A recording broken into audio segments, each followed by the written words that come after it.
जय राधा माधव कुंज बिहारी।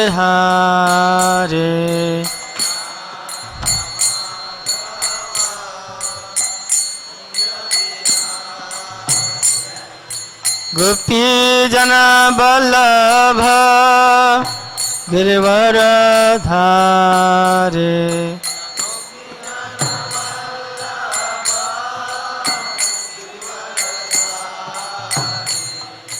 गोपी जन बल्लभ गिरिवर धारे।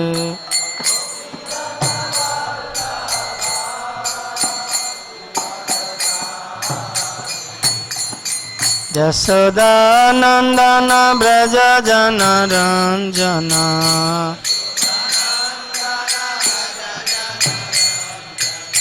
यशोदानंदन ब्रज जन रंजन।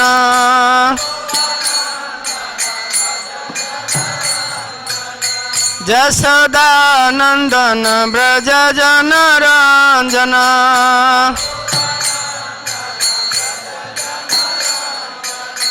जमुना तीरा वनचारी।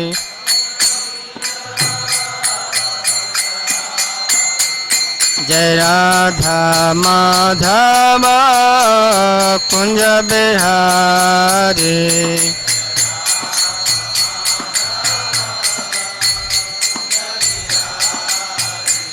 जय राधा माधव कुंज बिहारी।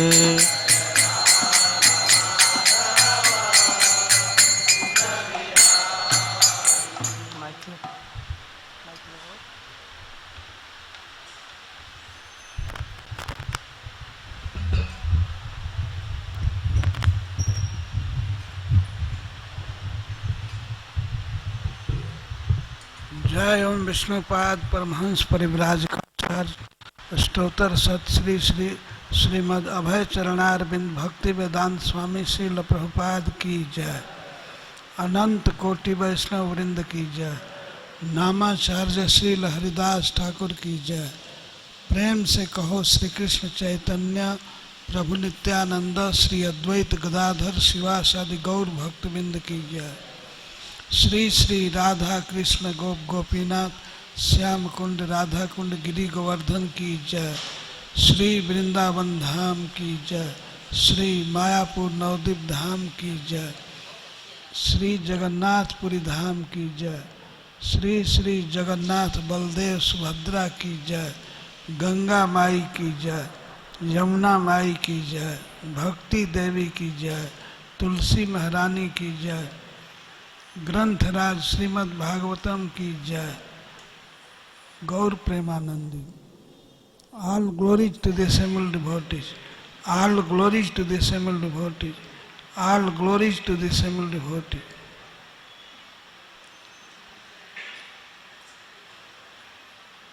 नमः विष्णु पादाय कृष्ण पृष्ठाय भूतले श्रीमते भक्ति वेदांत स्वामी इति नामिने। नमस्ते सारस्वत देवे गौरवाणी प्रचारिणे निर्विशेष शून्यवादी पाश्चात्य देश तारिणे। नमो महावदान्याय कृष्ण प्रेम प्रदायते कृष्णाय कृष्ण चैतन्य नामने गौरत्विषे नमः। तप्त कांचन गौरांगी श्री राधे वृंदावनेश्वरी वृषभानुसुते देवी प्रणमामि हरिप्रिये। वाञ्छाकल्पतरुभ्यश्च कृपा सिन्धुभ्यैव च पतितानां पावनेभ्यो वैष्णवेभ्यो नमो नमः। जय श्री कृष्ण चैतन्य प्रभु नित्यानंद श्री अद्वैत गदाधर शिवासादि गौर भक्तवृंद। हरे कृष्णा कृष्णा कृष्णा हरे हरे हरे राम राम राम हरे। ओम नमो भगवते वासुदेवाय।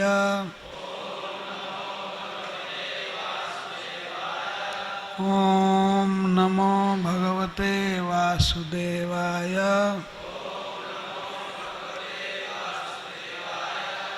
ॐ नमो भगवते वासुदेवाय।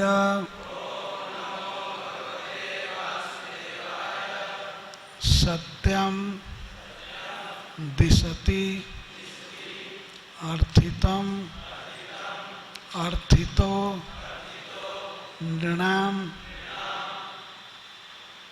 न एव अर्थदः पुनः अर्थिता यतः स्वयं विधत्ते भजताम अनिच्छताम।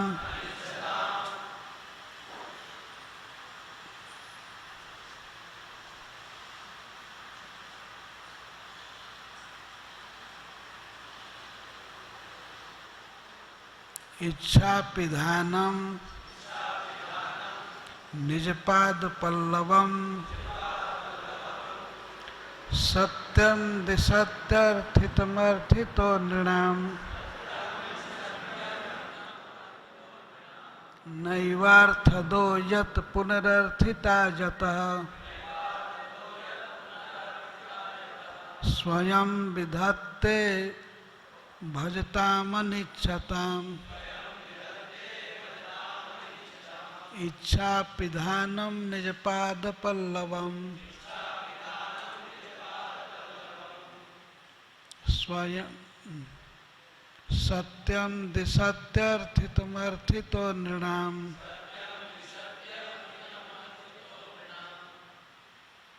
नैवार्थदो यत् पुनरर्थिता जतः स्वयं विधत्ते भजतामनिच्छताम्। इच्छा पिधानम निजपाद पल्लवम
शब्दार्थ सत्यम सचमुच, दिशति देता है, अर्थितम अभीष्ट पदार्थ, अर्थिता मांगने पर, नृणाम मनुष्यों के द्वारा, न नहीं, एवं निसंदेह, अर्थद वर देने वाला, या जो पुनः फिर अर्थिता वर की कामनाएं, यतः जिससे स्वयं साक्षात विधत्ते प्रदान करता है, भजताम भगवान की सेवा में निरत लोगों को, अनिच्छताम निष्काम भाव से, इच्छा विधानम समस्त वांछित वस्तुएं, निचपाद पल्लवम अपने चरण कमलों पर, अनुवाद एवं तात्पर्य श्रील प्रभुपाद जी के द्वारा। श्रील प्रभुपाद की श्री भगवान उस भक्त की भौतिक कामनाओं की पूर्ति करते हैं जो सकाम भाव से उनके पास जाता है, किंतु वे भक्त को ऐसा वर नहीं देते जिससे वह अधिकाधिक वर मांगता रहे। फिर भी भगवान प्रसन्नतापूर्वक ऐसे भक्त को अपने चरण कमलों में शरण देते हैं, भले ही वह उसका इच्छुक न हो, और शरणागत होने पर उसकी समस्त इच्छाएं पूरी हो जाती है। यह श्री भगवान की विशेष अनुकंपा है। अब दोहराएंगे। श्री भगवान उस भक्त की भौतिक कामनाओं की पूर्ति करते हैं जो सकाम भाव से उनके पास जाता है, किंतु वे भक्त को ऐसा वर नहीं देते जिससे वह अधिकाधिक वर मांगता रहे। फिर भी भगवान प्रसन्नतापूर्वक ऐसे भक्त को अपने चरण कमलों में शरण देते हैं, भले ही वह उसका इच्छुक न हो,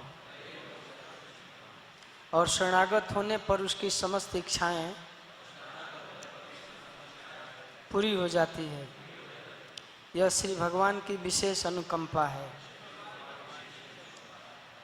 तात्पर्य, पिछले श्लोक में कहा गया है कि भक्तजन श्री भगवान के पास सकाम भाव से पहुंचते हैं।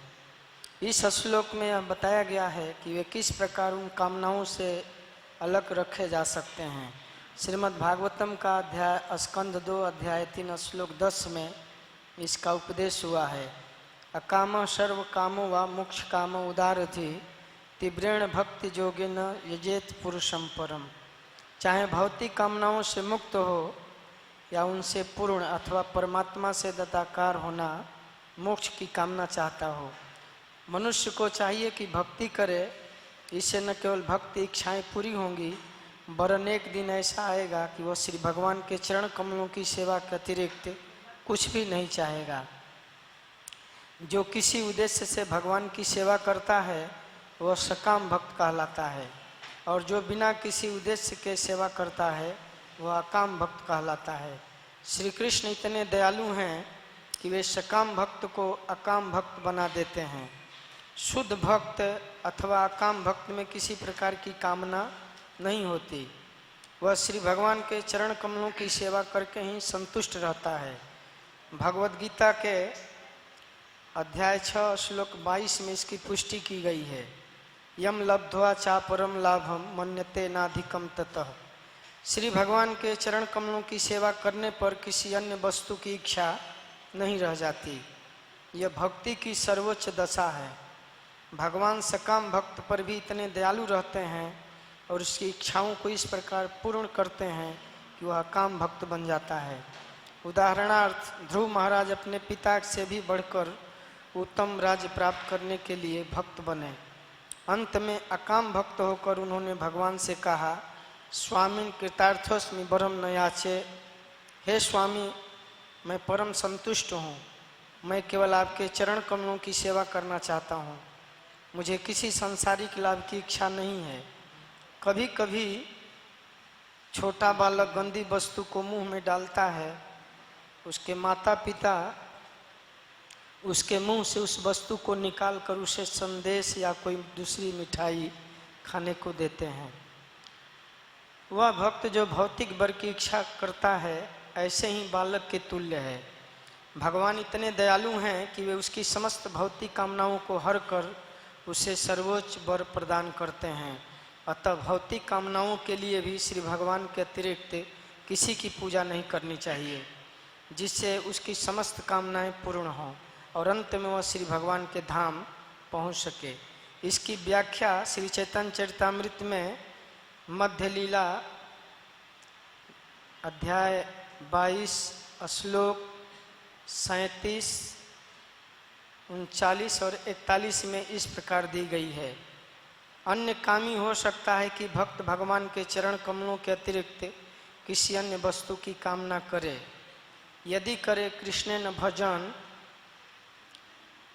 किंतु यदि श्री कृष्ण की सेवा में अपने को लगाता है, ना मांगी तेह कृष्ण तारे देना स्वचरण, उसके न चाहने पर भी श्री कृष्ण उसे अपने चरण कमलों में शरण देते हैं। श्री कृष्ण कहते हैं, आमा भजे वह मेरी सेवा में रत है, मांगे विषय सुख तो भी इंद्रिय सुख चाहता है, अमृत छाड़ी विषय मांगे, ऐसा भक्त उस पुरुष के तुल्य है जो अमृत छोड़कर विष की याचना करता है। यही बड़ा मूर्ख, यह उसकी नदानी है। आमी बिग किंतु मैं अनुभवी हूँ, ये मूर्खे विषय केने दीब, मैं ऐसे मूर्ख को भला क्यों कर भौतिक सुख देना चाहूँगा। विषय भुलाइब, मैं ऐसा करूँगा कि वह समस्त भौतिक कामनाओं को भूल जाए। काम लागी कृष्ण भजे, यदि कोई इंद्रिय तृप्ति के लिए भगवान की सेवा में रत होता है, पाए कृष्ण रसे, उसे अंत में भगवान के चरण कमलों का स्वाद मिल जाता है। काम छाड़ी दास हिते है अभिलाषे, वह समस्त कामनाएं छोड़कर भगवान का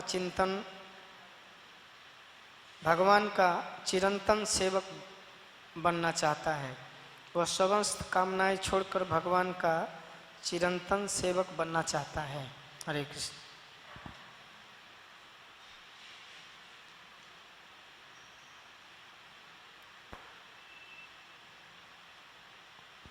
देवलोक में देवता लोग आपस में जुट करके और भारतवर्ष की बड़ाई कर रहे हैं। भारतवर्ष में जन्म लेना कितना दुर्लभ है, इसको वे लोग बोल रहे हैं। तो इस श्लोक में भगवान के स्वभाव के विषय में वो बोलते हैं, सत्यम, यह बात सत्य है कि भगवान अपने भक्त के अर्थितम मांग को पूरा करते हैं।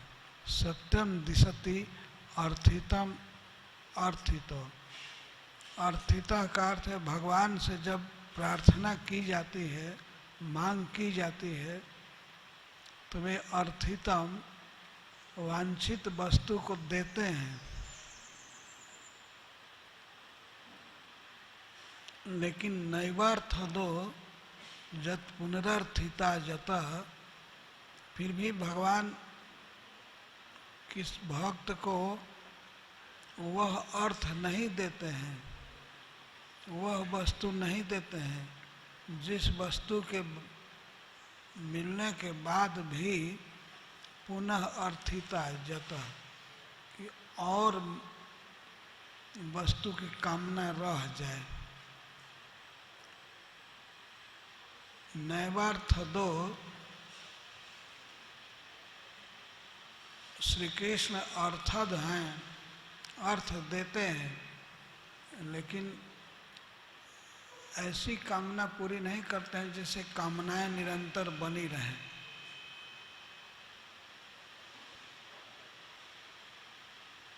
बल्कि वे स्वयं विधत्ते भजता मनिच्छताम अनिच्छताम जो भक्त भगवान से कुछ नहीं चाहते हैं, भौतिक लाभ नहीं चाहते हैं, तो उन भक्तों को भगवान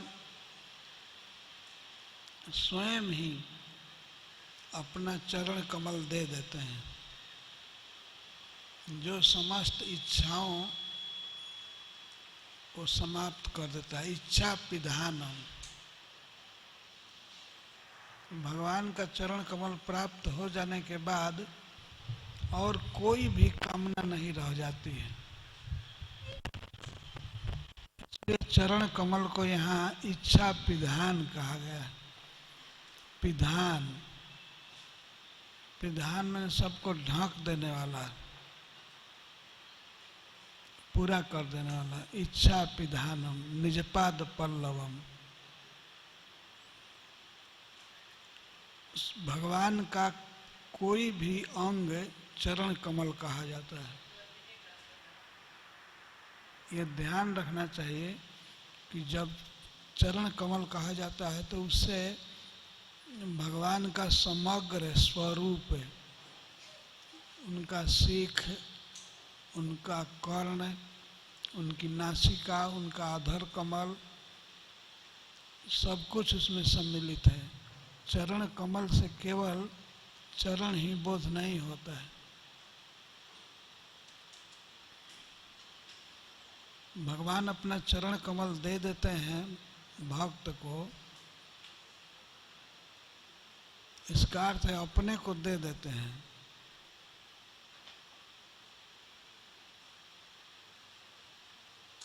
सबसे पहले वे अपने दिव्य श्री विग्रह का दर्शन देते हैं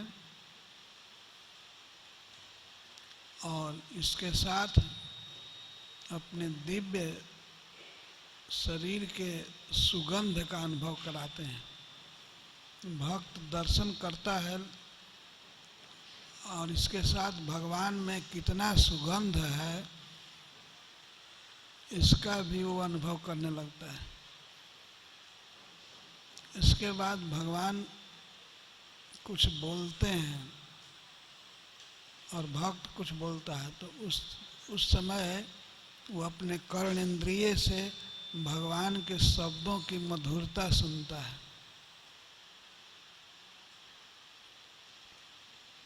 और उसे भगवान को छूने का सौभाग्य भी मिलता है।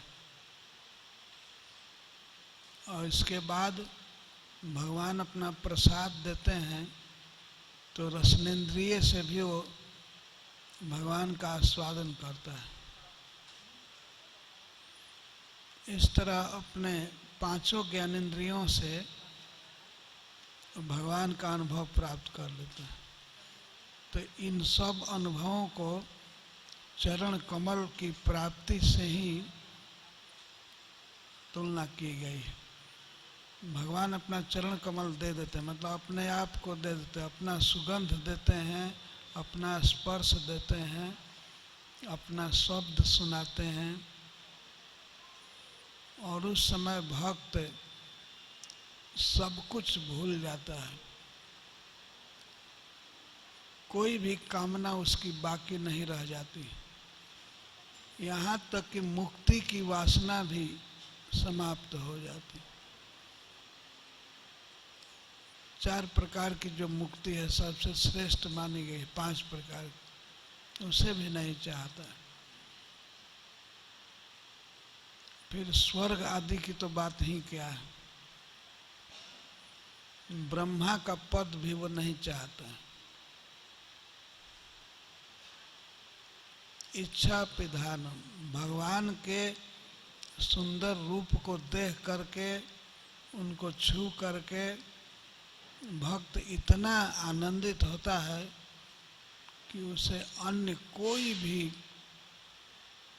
कामना नहीं रह जाती। इसको इच्छा पिधानम कहते हैं।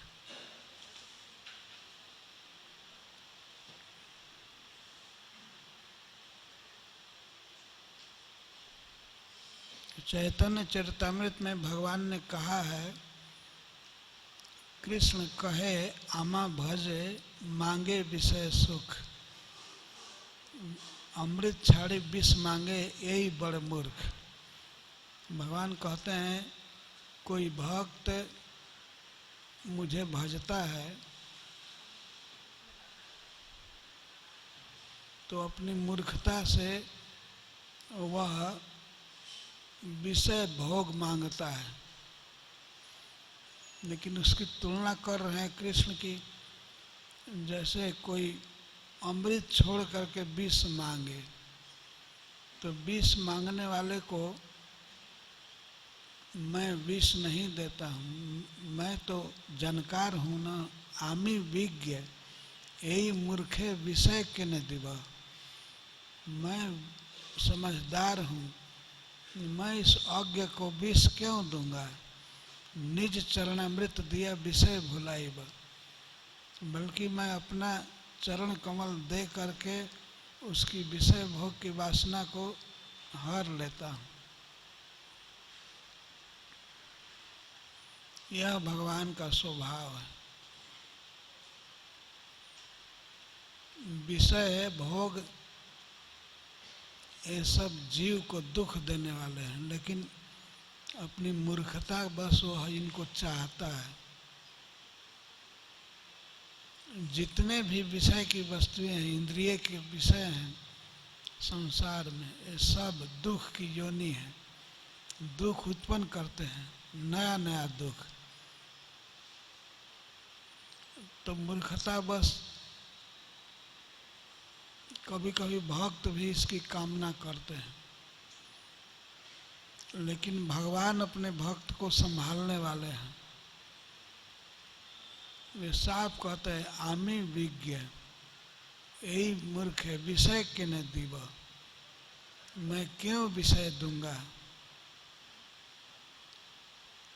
बल्कि निज चरणामृत दिया विषय भुलाइब। अपना चरण कमल दे करके मैं उसकी विषय वासना को दूर कर दूंगा। यही भगवान की परम विशेषता है। अतः किसी भी प्रकार से, चाहे समस्त कामनाओं के कारण या काम भाव से, किसी भी तरह से भगवान कृष्ण का भजन करना चाहिए। अकाम सर्व कामो व मोक्ष काम उदार धी तीव्रेण भक्ति योगे न जजेत पुरुषम परम। सुखदेव गोस्वामी ने कहा है अकाम चाहे निष्काम भाव से या सर्व काम या सभी कामनाओं की पूर्ति के लिए, यहाँ तक कि मोक्ष की इच्छा भी हो तो उसके लिए भी भगवान का ही भजन करना चाहिए। सब तरह से कृष्ण हमको ठीक कर देंगे। हमको जो परम लाभ है वो देते हैं, चाहे भक्त मांगे या न मांगे। यह दया है भगवान की। और देवता मांगी हुई वस्तु को देते हैं, लेकिन श्री कृष्ण जिसमें हमारा हित है वही करते हैं। मांगने पर गिड़गिड़ाने पर भी देते नहीं हैं, जिसमें हमारा हित है उसी को देते हैं। यदि छोटा बच्चा आग पकड़ना चाहता है तो क्या माता उसको छूट दे देगी पकड़ने के? नहीं। वो सांप को पकड़ना चाहे या तीक्ष्ण हथियार पकड़ना चाहे तो माता उसको पकड़ने नहीं देती है। ये काट लेगा हाथ को, इसको खरोच लग जाएगी।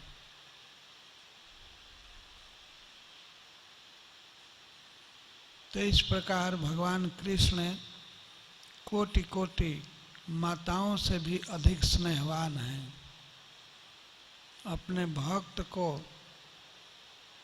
वे हानि करने वाली वस्तुएं नहीं देते हैं, बल्कि वो प्रयास करता है लेने के लिए, उद्योग करता है, भगवान उसको भी विफल कर देते हैं।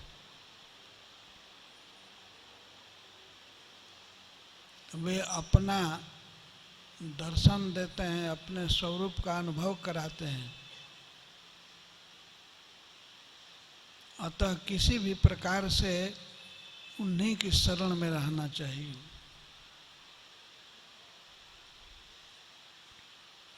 जैसे छोटा बच्चा अपने हित अहित की बात नहीं जानता है और कुछ भी मुंह में डाल लेता है। अगर विष भी उसको दिया जाए तो उसको खा लेगा, लेकिन माँ उसका निवारण करती है, विष नहीं लेने देगी, यहाँ तक मिट्टी भी नहीं खाने देती। तो इसी तरह भगवान अपने भक्तों को वो चीज़ देते ही नहीं हैं जो संसार में जन्म मृत्यु में बांधने वाली चीज़ होती है। भक्त तो क्या क्या कामना नहीं करेगा, कामनाएं बहुत होती हैं। कभी सोचेगा हमको बहुत बड़ा धन मिल जाए, बहुत बड़ा पद मिल जाए, लेकिन श्री कृष्ण वही करते हैं जिसमें उसका हित होता है।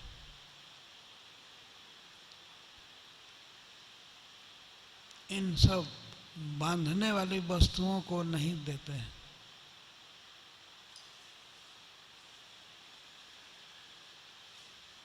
और भक्त भी ऐसा होता है, जब उसको रस मिल जाता है कृष्ण भक्ति में, तब वह भूल जाता है सांसारिक विषयों को।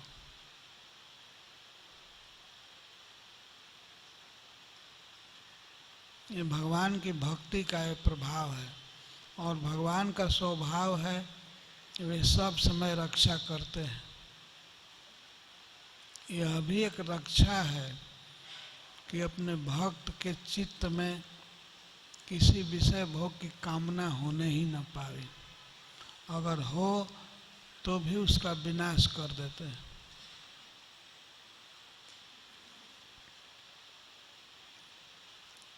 इसीलिए देवता लोग कह रहे हैं सत्य है, भगवान इच्छा पूरी करते हैं जो इच्छा होती है, लेकिन वैसी इच्छा की पूर्ति नहीं करते हैं कि जब पुनः अर्थिता, फिर अर्थिता बनी रहे। और भक्त में मांगने का भाव हमेशा बना रहे, ऐसी इच्छा की पूर्ति नहीं करते हैं। इच्छा की पूर्ति करते हैं जिससे इच्छा कभी हो ही नहीं, समस्त इच्छाओं की पूर्ति अपने आप हो जाती है। भगवान के रस का अनुभव होने पर कोई कामना नहीं रहती। जैसे ध्रुव महाराज बहुत बड़े साम्राज्य के लिए तपस्या किए थे। मधुबन में बहुत इच्छा थी उनकी कि मैं सबसे बड़ा धनवान व्यक्ति बनूं। यहाँ तक कि ये नारद जी से कहते हैं कि जो धन मनु महाराज को नहीं मिला, और उससे पहले ब्रह्मा जी को भी जो धन प्राप्त नहीं है, वह धन मुझे चाहिए। नारद जी ने कह दिया चलो मैं तुम्हारे पिता को समझा देता हूँ, तुम्हारे पिता तुमको राज दे देंगे। तब ध्रुव महाराज कहते हैं हमको अभी इस राज से क्या मतलब है, मैं सबसे बड़ा राज चाहता हूँ और उपाय बताइए। तो नारद जी ने कह दिया वो तो भगवान दे सकते हैं। तो ध्रुव नारद जी की बात से मधुबन में तपस्या करने लगे, भगवान का चिंतन करने लगे। और जब भगवान उनके सामने प्रकट हुए तब स्पष्ट कहे कि स्वामिन कृतार्थोस्मि वरम न याचे, हे नाथ मैं धन्य हो गया, मैं वर नहीं मांगूंगा। मैं खोजने चला था स्पर्श मणि को, पारस पत्थर को नहीं, मैं खोजने चला था कांच को, कांच खोज रहा था कूड़ा करकट में, और मुझको अकस्मात स्पर्श मणि मिल गया, पारस पत्थर मिल गया। तो मैं धन की कामना से भजन किया, घर त्याग किया, मधुबन आया, तपस्या किया, लेकिन मुझे आप मिल गए, आपका यह सुंदर रूप देखने को मिला, आपका शब्द सुना, तो मुझे और कुछ नहीं चाहिए, और मुझे धन की कामना नहीं है, मैं कृतार्थ हूँ। इसी प्रकार से भक्त भगवान की शरण में रहता है तो उसे भगवान के रस का अनुभव वही कराते हैं। ये भगवान पर ही जिम्मेदारी है। ये भक्ति का मार्ग ऐसा है, सभी बातों में हमें भगवान पर आश्रित रहना है। कभी कभी चिंता होती है भक्त को कि हमारा क्या होगा, हमारा शरीर छूट जाएगा तो हमको कौन ले जाएगा भगवान के धाम में। ये सब सोचने की आवश्यकता ही नहीं है, सब कुछ भगवान पर निर्भर है। वो जहाँ ले जाना होगा ले जाएंगे, जैसे ले जाना होगा ले जाएंगे। किसी भी स्थिति में चिंता करने की आवश्यकता नहीं।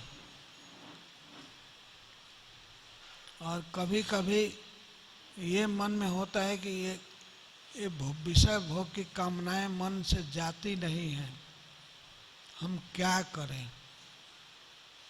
करने की कोई ज़रूरत नहीं है, बस भगवान का नाम जपते रहें, भगवान को प्रणाम करते रहें। हमारे लिए जो जरूरी है, जिसमें हमारा हित है, वो वही करेंगे।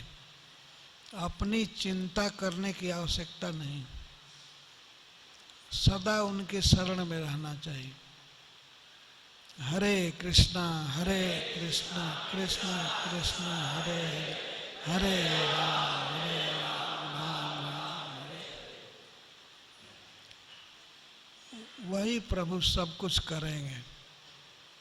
उनका उपदेश है भगवत गीता में, बड़ी श्रद्धा से उसका पालन करने की चेष्टा करनी चाहिए। जितना होता है उतना करें, जितना नहीं होगा वो सब कृष्ण करेंगे। जितना उन्होंने शक्ति दिया है, सामर्थ्य दिया है, उसको उतना करना चाहिए। जो शक्ति से बाहर है वो सब सर्वशक्तिमान करेंगे।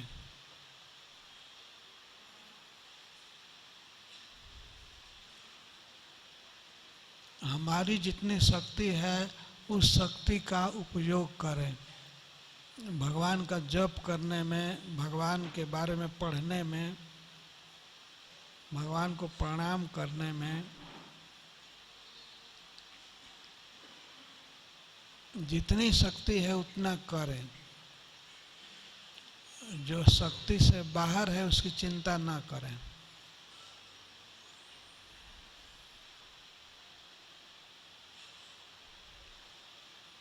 कभी कभी हम लोग सोचते हैं यह नहीं हो रहा है, यह नहीं हो रहा है, क्या करें। और सभी भक्ति सब प्रकार से हम कर नहीं पाएंगे, पर जितनी भक्ति करने की हमारी शक्ति है उतना तो करें।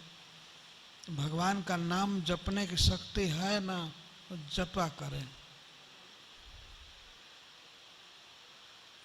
और वह भी आचार्यों ने निश्चित किया है, श्रील प्रभुपाद ने कह दिया है, 16 माला जप करो, उसको ईमानदारी से आलस छोड़ करके करना चाहिए।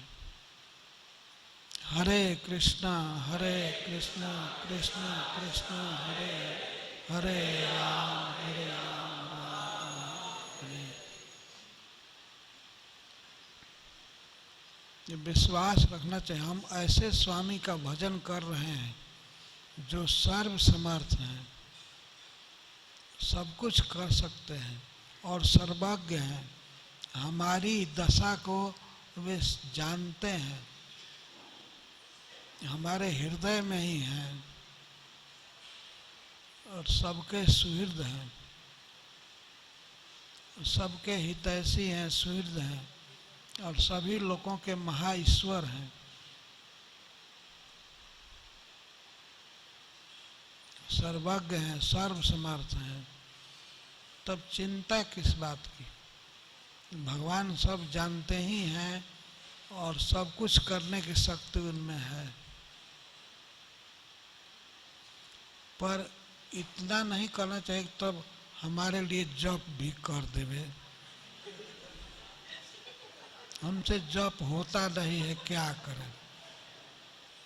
भगवान सब कर सकते हैं तो क्या हमारे लिए 16 माला जप नहीं कर देंगे? इतना लाचार नहीं बनना चाहिए।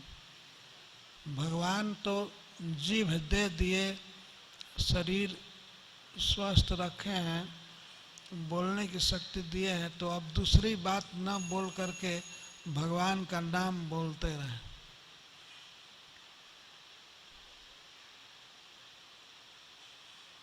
हरे कृष्णा कृष्ण कृष्ण हरे हरे, हरे राम राम हरे हरे।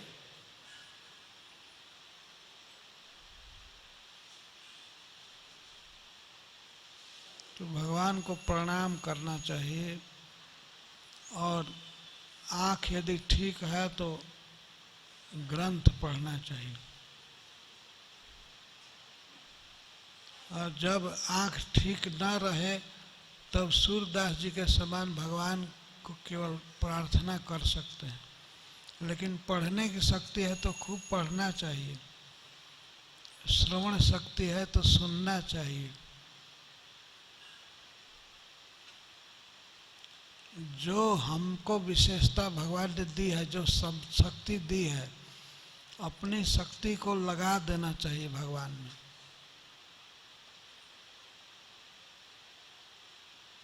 जो शक्ति से बाहर है वो सब कृष्ण करेंगे।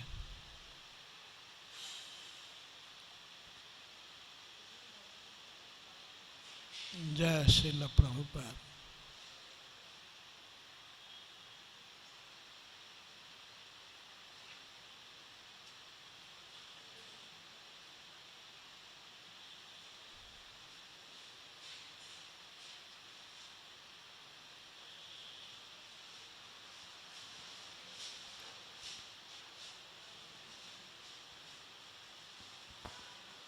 हरे कृष्णा महाराज जी। महाराज जी बहुत बहुत धन्यवाद, आपने उत्साहपूर्वक क्लास दिया। महाराज जी आपने बताया जिस तरह के भगवान जो शरणागत भक्त है उनको जो शरणागति स्वीकारना चाहते हैं उन्हें भगवान शरणागति देते हैं। लेकिन कभी कभार महाराज जी भक्ति में हम प्रवचन सुनते हैं तो उत्साह रहता है, भगवान को प्रणाम करते हैं सब है, लेकिन भौतिक इच्छा इतनी मन में रहती है तो उसको भगवान क्यों नहीं निकालते? बहुत टाइम क्यों लगा देते? इतना तुरंत निकालना चाहिए ना। भगवान देखते हैं कि भैया शरणागति लेना चाहता है तो तुरंत। तो आप चाहते हैं कि स्विच ऑन हो, बस सब कुछ हो जाए? नहीं, जो कहते हैं भगवान, जो बात गीता में कहते हैं या भागवत में जो बोलते हैं उसको करना चाहिए और धैर्य रखना चाहिए। भगवान समस्त भौतिक कामनाओं को नष्ट करेंगे, पर कब करेंगे, कितनी मात्रा में करेंगे तो वही जानते हैं। हम लोग तो केवल यही बता सकते हैं ना कि भगवान करेंगे। उनके वचन से अहम ताम सर्व पापेभ्यो मोक्षयिष्यामि, मैं तुम्हें समस्त पापों से मुक्त करूंगा, तुम सोच मत करो, शोक मत करो, टेंशन मत लो, अर्जुन से कहते हैं। तो हम लोग भगवान के वचन की ही व्याख्या करते हैं, पर ये नहीं कह सकते कि किस मिनट पर और किस समय करेंगे। भगवान ने इतना कहा है कि मैं करूँगा, धैर्य रखो, टेंशन मत लो। हमारा जो कर्तव्य है वो करते रहें।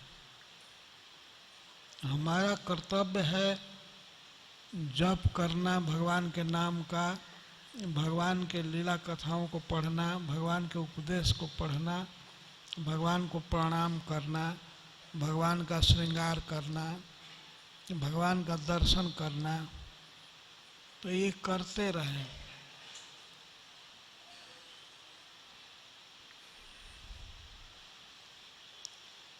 और बीच बीच में मान लीजिए हम भगवान को प्रणाम करें और उठ करके ये सोचे कि हमारा सब पाप दूर हो गया ना,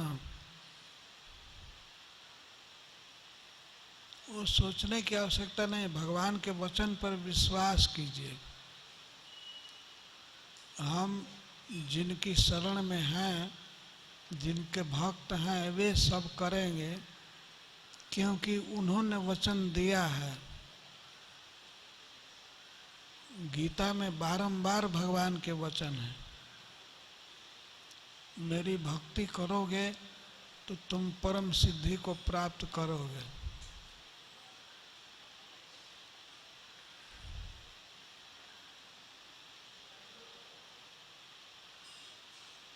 ये भगवान के वचन परम सत्य हैं। वे ऐसे नहीं है जैसे गली गली में कोई सामान बेचने वाला व्यक्ति चिल्लाता रहता है कि ये लो ये लो। ऐसा कोई वचन नहीं है, वो निगम वचन है।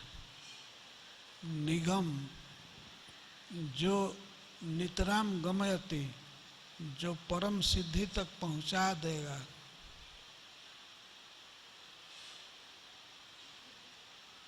जैसे गली में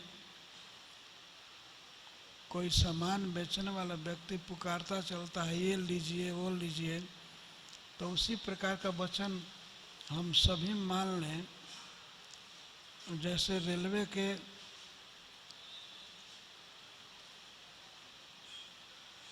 बूथ पर कोई व्यक्ति बोलता है कि गाड़ी के आने का ये समय है, तो उसको भी हम यही समझ लें कि ये भी वैसा ही है। नहीं, वह ज़्यादा प्रमाणिक है उसकी अपेक्षा। गली में घूमने वाले व्यक्ति के वचन से वो ज़्यादा प्रमाणित है। तो सब प्रकार के वचनों से परम प्रमाणित वचन है, परम प्रमाण है भगवान का वचन। और भगवान के वचन की ही व्याख्या श्रील प्रभुपाद ने की है। तो हम लोग तो उन्हीं वचनों को बोला करते हैं।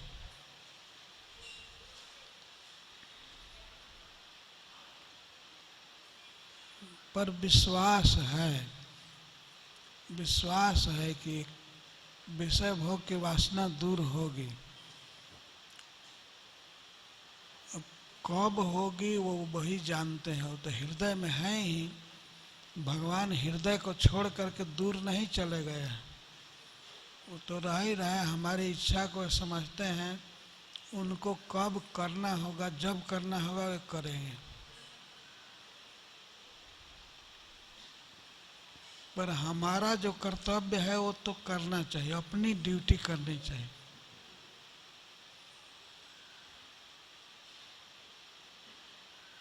ठीक तरह से जप करते रहें, मंगला आरती करते रहें, उसमें लापरवाही की जरूरत नहीं है, उसको छोड़ नहीं देना चाहिए।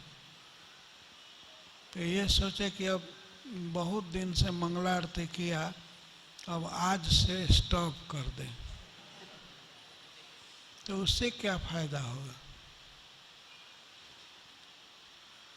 करते ही रहना चाहिए, वो हमारा जीवन है। भगवान का जप करना, मंगला आरती करना, भागवत सुनना, गीता पढ़ना, ये सब हमारा जीवन है। करना चाहिए भगवान की बात में पूर्ण श्रद्धा रख करके।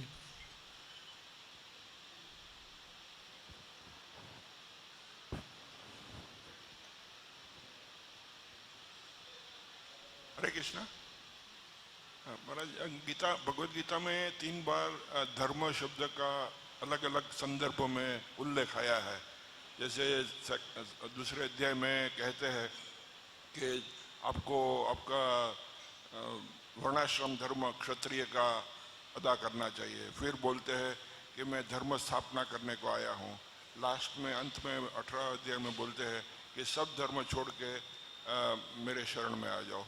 तो ये तीनों धर्म शब्द का अर्जुन तो 1.25 घंटों में अर्थ समझ गया, मगर जो पहली टीका या तात्पर्य जिस वैष्णव आचार्य ने किया होगा उसने उसका अर्थ कैसे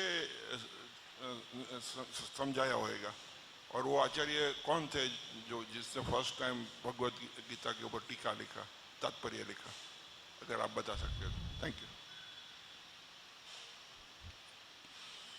अब तो ये पता नहीं है, तो ये प्रश्न करने के लिए कहा जाता है, बहुत विषय स्थापित कर किया नहीं जाता है।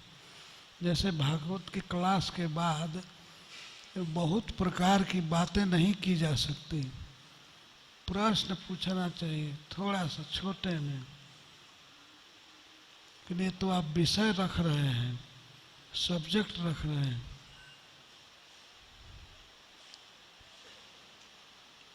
इन पर व्याख्या की नहीं जा सकती इतने कम समय में।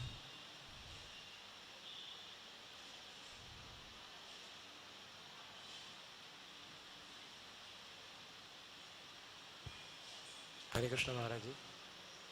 महाराज जी, हमने सुना है काफ़ी सारे लेक्चरों में कि नित्यानंद प्रभु मतलब कोई भक्त है जो भक्ति में आया है और भक्ति करने की भी इच्छा है और भी बहुत सारी इच्छाएं हैं उसके मन में। तो नित्यानंद प्रभु जो है वो दूसरी इच्छाएं जल्दी पूरी कर देते हैं और भक्ति नहीं देंगे, ऐसा तो कहाँ तक सत्य है ये बात? तो इच्छाएं बहुत होती हैं, लेकिन इच्छाओं की पूर्ति जल्दी होती है। तो जैसे मान लीजिए कोई भोजन कर लिया है और उसकी इच्छा है कि मुझे एक बीड़ी पीने को मिले, कि भोजन के बाद कुछ लोग पीना चाहते हैं। तो एक बार की सत्य बात है, मैं आपको बता रहा हूँ। मेरे गांव में एक अतिथि आए थे, वर्षा हो रही थी, तो हम लोगों ने उनको प्रसाद पवाया और प्रसाद पाने के बाद उनको कहे कि आप यहीं विश्राम कीजिए। तो वो कहे कि हमको एक बीड़ी दीजिए पीने के लिए।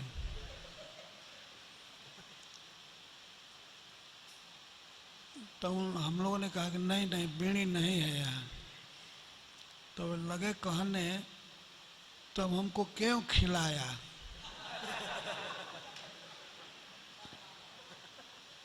हम दूसरी जगह खा लिए होते, यहाँ क्यों खिलाया? तो एक व्यक्ति ने उनको ला करके एक बीड़ी दिया, तब वे सुख से सोए। तत्काल इच्छाएं होती हैं बहुत तुच्छ, तो देवता लोग यही देते हैं हमको। जो तत्काल इच्छा होती है तो उसको दे देते हैं, लेकिन हमारी जो आवश्यकता है कि जन्म मृत्यु जरा व्याधि, इसका विनाश और अमर जीवन की प्राप्ति, जो हम केवल भक्ति से प्राप्त कर सकते हैं। वैकुंठ प्राप्ति, वैकुंठ में वास।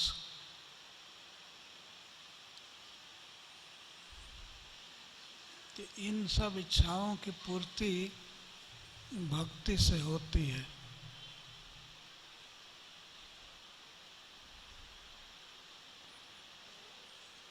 सभी इच्छाओं की पूर्ति भक्ति से हो जाती है, इस श्लोक में यही कहा जा रहा है। लेकिन उसमें देर होती है।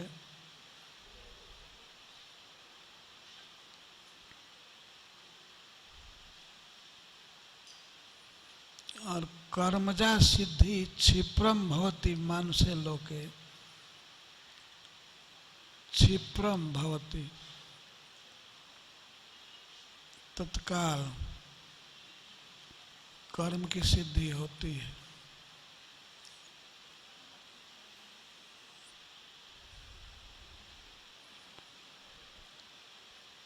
भक्ति में प्राप्ति किसी वस्तु की देर से होती है, लेकिन कंप्लीट होती है।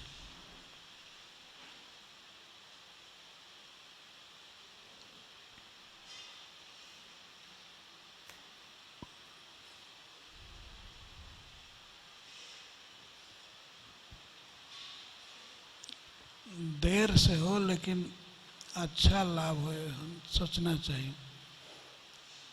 जैसे कोई जल्दी सिद्धि चाहता है कि नहीं, हमको इसी समय चाहिए, हमको 1 रुपया चाहिए, बस इसी समय। लेकिन दूसरा बुद्धिमान व्यक्ति सोचता है मुझे करोड़ों रुपया चाहिए, भले 10 दिन के बाद ही मिले, 1 महीने के बाद, या साल भर के बाद मिले।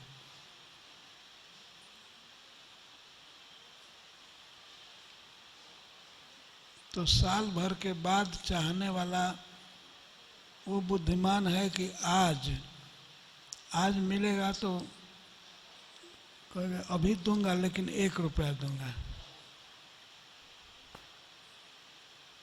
और 1 महीने के बाद हजारों रुपया दूंगा।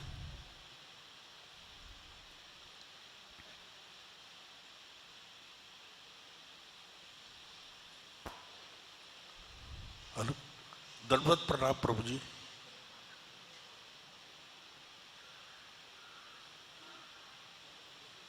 महाराज जी दंडवत प्रणाम। भगवत गीता में भगवान ने कहा है जरा धर्म मोक्षाय माम आश्रित यदंती है। जरा मरण मोक्षाय माम आश्रित यदंती है। लोग जो भी प्रयत्न करें, जो भी शरणागति ले, वो मेरे आश्रित होनी चाहिए, तभी आपको वैकुंठ मिलेगा। जरा और मृत्यु से मुक्त होना है तो भगवान का आश्रय लेना ही पड़ेगा। दूसरे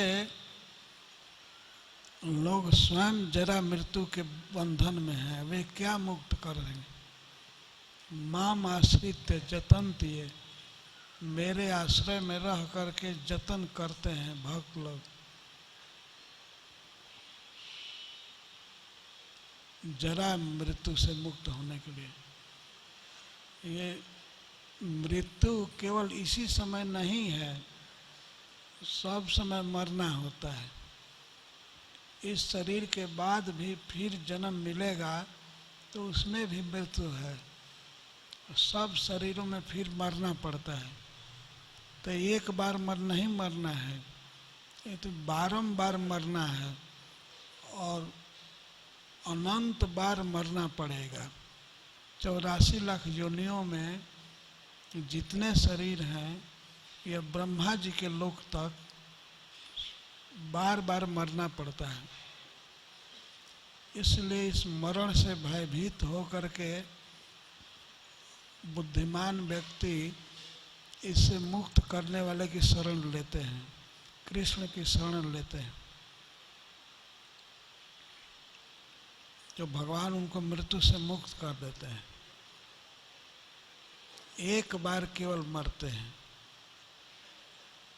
इस शरीर को छोड़ करके फिर उनको ऐसा शरीर नहीं मिलता है कि फिर मरना पड़े।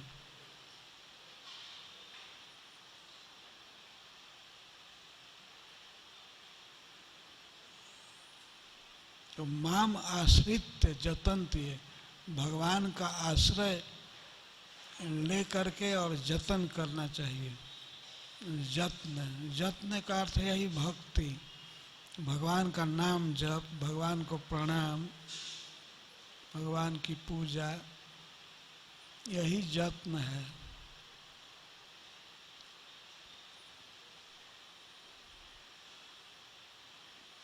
तो उनका भक्त पहले होना चाहिए, भक्त बन करके ये सब काम करें तो अच्छा हो।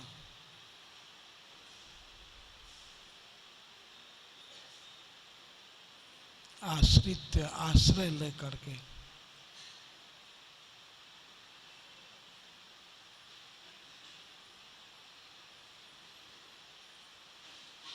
तो इसमें आपका क्या ऑब्जेक्शन है?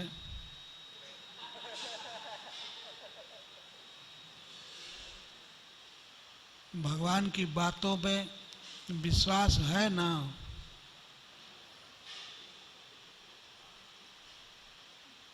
भगवान स्पष्ट बोलते हैं, जरा मरण मोक्षाय मामाश्रित जतन्ति है।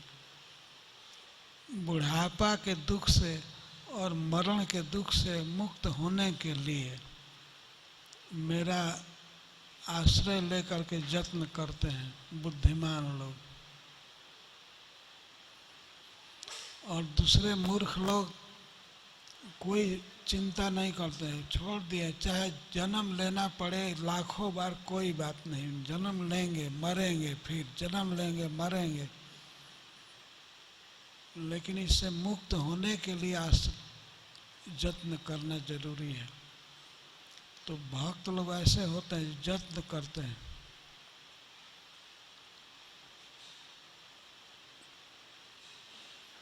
ये बहुत जरूरी है। हम अपने कर्म बंधन का निवारण करने की चिंता नहीं करेंगे तो कौन करेगा? यदि भगवान के भक्त हो गए तब तो वे करेंगे, लेकिन वे भी कहते हैं जतन्ति, जत्न करना चाहिए। उसी को मैं कहा कि जितनी अपनी शक्ति है उतनी लगानी चाहिए।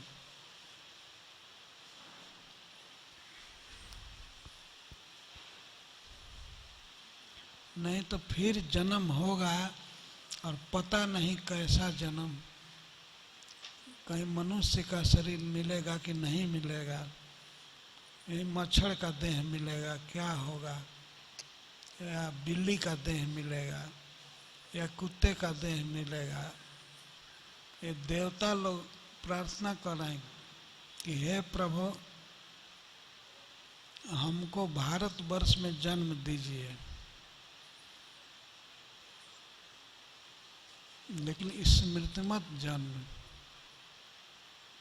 ऐसा जन्म जिस जन्म में आपका स्मरण हो।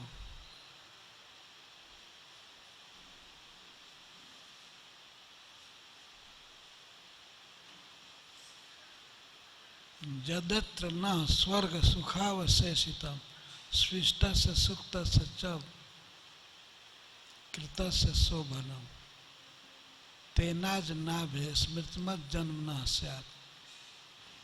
हमने बहुत बड़ा यज्ञ किया, बड़े बड़े यज्ञ किए और वेदाध्ययन किया और भी शुभ कर्म किए, दान किया, उसके चलते स्वर्ग हमको मिला है, हम स्वर्ग का सुख भोग रहे हैं। परंतु लाखों वर्ष स्वर्ग का सुख भोगने में कोई भी लाभ नहीं है। यदि हमारे शुभ कर्मों के पूर्ण फल में अगर कुछ बाकी है, अभी स्वर्ग का सुख भोगना बाकी है, पुण्य फल बाकी है, तो उसी पुण्य के फल से हमको भारतवर्ष में जन्म दीजिए। भारतवर्ष में हम 50 वर्ष या 100 वर्ष की जिंदगी भी जिएंगे तो वह भी ठीक है। लाखों वर्ष स्वर्ग में जीने की अपेक्षा भारतवर्ष में थोड़े काल के लिए जीवन मिलना भी श्रेष्ठ है। स्मृति मत आपके स्मरण से युक्त जीवन।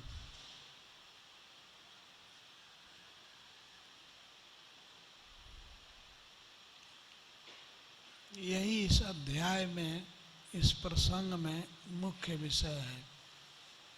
भारतवर्ष की महिमा। इस देश में जन्म मिलना बहुत ही कठिन है।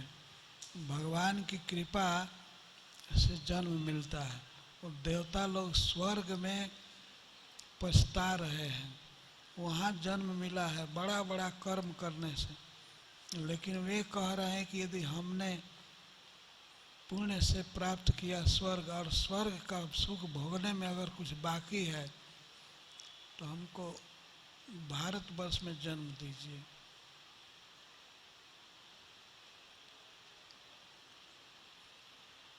तो इस देश में जन्म मिलना बड़ा दुर्लभ है, और वह भी कृष्ण स्मरण से युक्त जीवन। बहुत अच्छा देह है, समाज है। तो इस देह का और समाज का लाभ उठाना चाहिए। इतना लाभ देवताओं को भी नहीं मिलता। भली भारत भूमि शरीर भलो, ये भला देश है, भला स्थान है, और ये मनुष्य शरीर उसमें मिला है, बड़ा अच्छा है। तो जो ये दुर्लभ वस्तुएं मिली हैं, इन वस्तुओं से लाभ उठाना चाहिए। हरे कृष्णा कृष्णा कृष्णा हरे हरे, राम राम राम।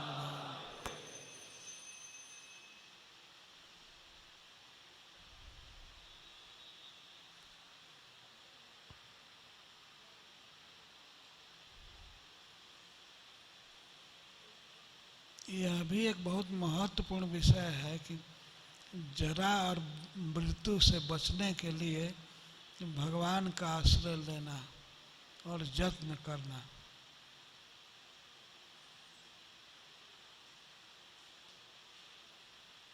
कौन व्यक्ति चाहता है कि मैं इनवैलिड हो जाऊं, बूढ़ा हो जाऊं।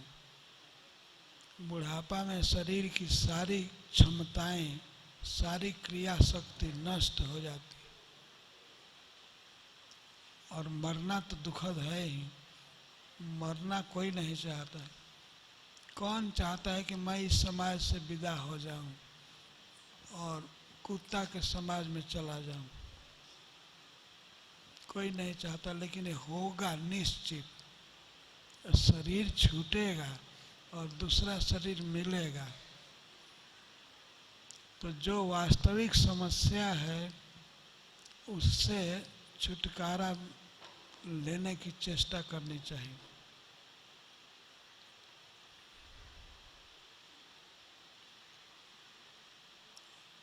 वास्तविक समस्या यही है ना, फिर जन्म मृत्यु जरा व्याधि, बार बार जन्म पर जन्म लेना और बारंबार व्याधि के अधीन होना, बारंबार बुढ़ापा में पड़ना और बारंबार मृत्यु होना, ये सब समस्या है। भगवत गीता में भगवान इसकी ओर संकेत कर रहे हैं।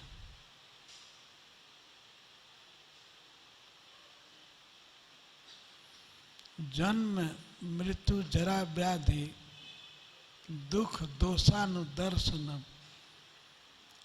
जन्म लेने में, मरने में और जन्म मृत्यु के बीच में बुढ़ापा और रोगों के दुख को और दोष को देखना चाहिए। अनुदर्शनम, बारंबार देखना चाहिए, विचार करना चाहिए। यह ज्ञान है। भगवान बताए अनुदर्शनम, निरंतर देखना चाहिए। जन्म लेने में, मरने में, बुढ़ापा में और रोगों में बहुत दोष है। दोष सबसे क्या है? दोष ये है कि भगवत स्मृति में बाधा पड़ती है और दुख तो सामने ही है। बुढ़ापा में दुख, रोगों में दुख, मरने में दुख, जन्म लेने में दुख, और दुख के साथ दोष है। दोष है कि भगवत स्मृति विनाशक चीजें हैं। तो यही चार समस्याएं हैं। श्रील प्रभुपाद जी बारंबार इसको कहते थे। और कोई समस्या नहीं है मानव समाज में। यदि कुछ अन्न की कमी है या वस्त्र की कमी है, दवा की कमी है, तो ये असली समस्या नहीं। असली समस्या ये चार है। मरना पड़ेगा, जन्म लेना पड़ेगा, रोगों के अधीन होना पड़ेगा और बुढ़ापा से ग्रस्त होना पड़ेगा। असली समस्या ये है। तो समस्त समस्याओं का मूल है तो बारंबार जन्म मृत्यु में रहना, बारंबार जन्म मृत्यु में। और जन्म मृत्यु से व्यक्ति मुक्त होगा जब भगवान की भक्ति करेगा। और जन्म मृत्यु से मुक्त हो गया तो बुढ़ापा और रोगों से अपने आप मुक्ति हो जाएगी।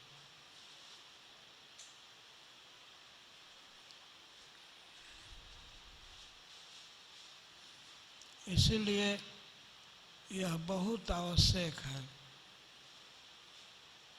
कि इससे मुक्त होने के लिए भगवान का आश्रय लेकर के भक्ति करना है।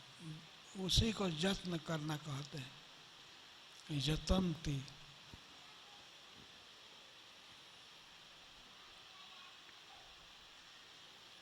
आखिर काम कर ही रहे हैं, संसार में जी रहे हैं, काम कर रहे हैं, तो जन्म मृत्यु से मुक्त होने के लिए काम करें। काम करें, भगवान का जप करें, भागवत पढ़ें, गीता पढ़ें, ये सब यत्न है। भगवान का स्मरण करेंगे तभी वैकुंठ जा सकते हैं।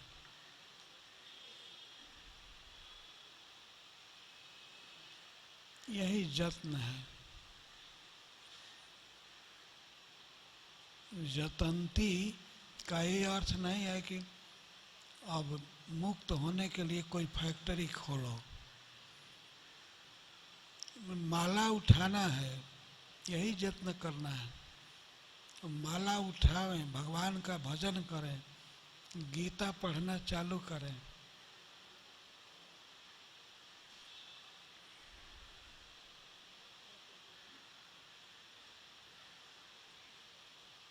सब काम कर ही रहे हैं तो ये काम जरूर करें। माला पर भगवान का नाम जपना चालू करें, भगवान को प्रणाम करना और भगवान के बारे में कुछ पढ़ना सुनना, ये आवश्यक है। हरे कृष्ण।